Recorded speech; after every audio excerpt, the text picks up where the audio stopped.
ఏంటన్నా thread mill మీద? మనకి థ్రెడ్స్ వచ్చినప్పుడు అలర్ట్ గా ఉండడానికి రా. నెక్స్ట్ మన పాదయాత్రకి వెళ్ళినప్పుడు లేడీస్ కనిపిస్తారు కదా, అమ్మ చెల్లి ఎలా ఉన్నారు అని అడుగుతా. అప్పుడు వాళ్ళు ఏమంటారు? ముందు మీ అమ్మ చెల్లి ఎలా ఉన్నారో చూసుకోమంటారు. అంతకు మించి వాళ్ళు ఏమనరు. మనం మొహం తిప్పుకొని ఈ వేగంతో మెల్లగా నడుచుకుంటూ పోతా ఉండొచ్చు. ఇంకొంతమంది ఆడవాళ్ళ కాడికి వెళ్తాం, అమ్మ ఒడిచిందా అని అడుగుతాం. అప్పుడు వాళ్ళు ఏమంటారు? నువ్వు అమ్మని మోసం చేసావు, అమ్మఒడి ఇద్దరికి ఇస్తా అని చెప్పి ఒకరికే ఇచ్చి మమ్మల్ని మోసం చేసావు అంటారు. అలా అనేసి వదిలేని వాళ్ళు చేతిలో చీపురో చేట పట్టుకొని కొంచెం ఫ్రస్ట్రేషన్తో ఉంటారు. ఆ ఫ్లోలో గొడ్డలు కూడా పట్టుకుంటారన్నా. దానికోసమే ఇప్పుడు థ్రెడ్ మిల్లో 4 పెట్టుకొని ప్రాక్టీస్ చేయాలి.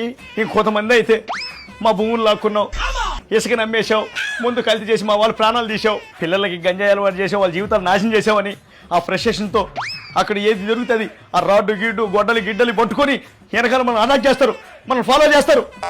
అప్పుడు మనం ఈ స్పీడ్ సరిపోదు. వాళ్ళు అటాక్ తప్పించుకోవాలంటే పీటీ ఉషా స్పీడ్ మ్యాచ్ చేయాలన్నా. దానికోసమే ఈ థ్రెడ్ మిల్లులో 16 డైరెక్ట్ గా పెట్టుకొని ప్రాక్టీస్ చేయడమే.